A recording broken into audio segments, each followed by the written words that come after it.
Haití, Part 6. The group I'm with is off to set up a dental clinic in what the surgeon calls Voodoo Land, way out there far from the city, in this particular case. In order to distinguish itself from other voodoo, Haitian voodoo followers called their religion Vodou.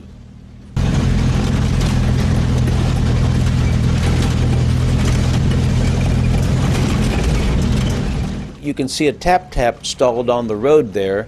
Tap-taps are everywhere. I think a taxi service owns the vehicle in front of the tap-tap I'm in, which Junior's driving.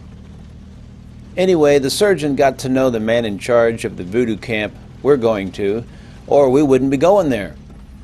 There must be thousands of voodoo camps on the island. As usual, the Voodoo Priest in charge of the camp we're going to is a powerful man to his followers. They live on his property. If it were nighttime and we were actually visiting a voodoo ceremony, you would see the voodoo priest dressed up completely differently and behaving completely differently than what you'll see here, and the people would be behaving completely different.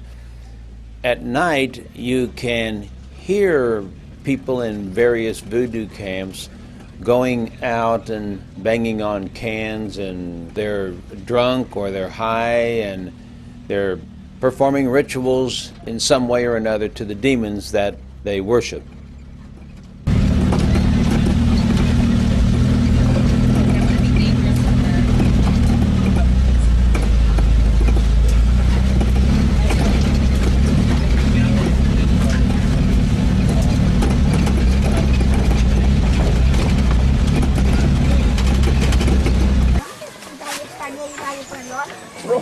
Look at that kid.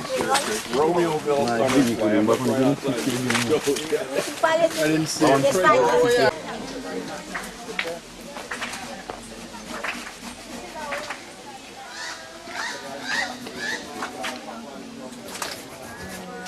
The voodoo priest gave me permission to video record his place. He said the people in our group had his permission to take pictures on his property, but that if we stepped off his property and took pictures, he wouldn't be responsible for whatever might happen to us. The danger is real.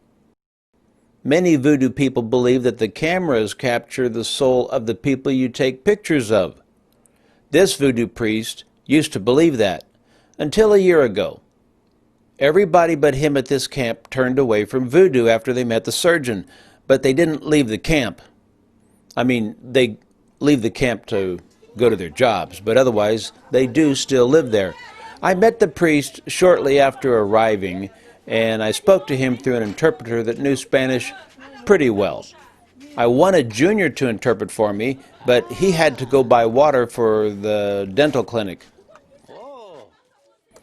When the priest saw that all his followers were not harmed by the camera the surgeon brought a year ago, he decided cameras were okay, and he allowed me to get him on video.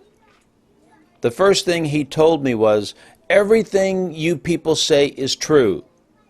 I hadn't said anything, and I had never been with the surgeon before, but the voodoo priest associated me with the surgeon because we're both from America.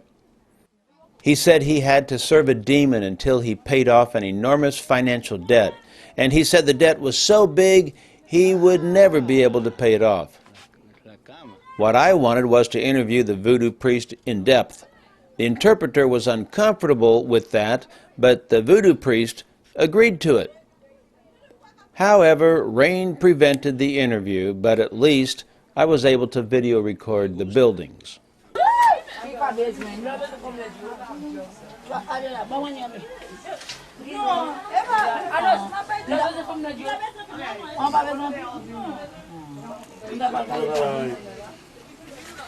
I was sitting outside talking for a while with the curandero, with the voodoo priest and his right-hand man, and I pulled out a little tin of mini Altoids, cinnamon. You may know that these are very hot, and they're very small. I gave one to the voodoo priest and his right-hand man, and they put it in their mouths, and we went on talking with what few words we had in common. And a little later I noticed that the Voodoo Priest's mouth wasn't moving as it would if it had candy in it. And I said, open your mouth. And he opened it, and there was no Altoid on his tongue. I said, you're not supposed to swallow those. And I asked his right-hand man if I could see his mouth. He opened it, and there it was, the Altoid sitting on his tongue. I said to the Voodoo Priest, now that's the way you're supposed to do this. So I gave him another one. He said, caliente, the Spanish word for hot. So we did have a few Spanish words in common, and he and I both agreed we were muy amigos, good friends. Voodoo is famous for its emphasis on demons and for combining some wicked practices into its demon worship. I don't know what this man has done because we didn't get to the interview.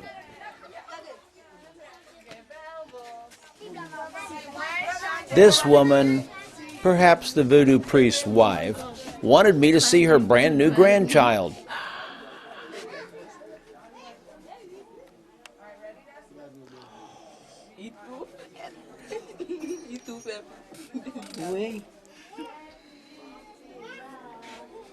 I never could figure out what I was looking at inside all these different Haitian huts and homes. What was all the stuff? With a camera, everything has to be done respectfully because, in a way, you are capturing the soul. Pictures can show what's on the inside, and video is just a series of pictures, one after another. Gracias. Gracias.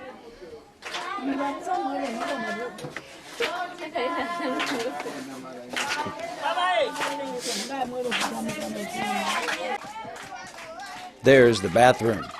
If you can get past the killer turkey, El Pavo Matador.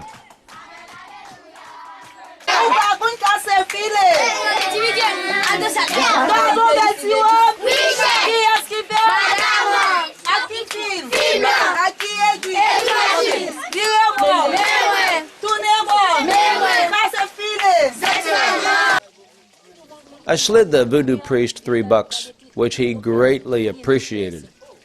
I thought I was being sneaky, but it wasn't long before one of the women in the cooking building wanted a reward too. She asked for 100 pesos. Haitians don't even know what pesos are worth. The woman may have heard about them on Mexican radio or the Caribbean news. Maybe she thought I was Mexican. People sometimes do. That's ridiculous.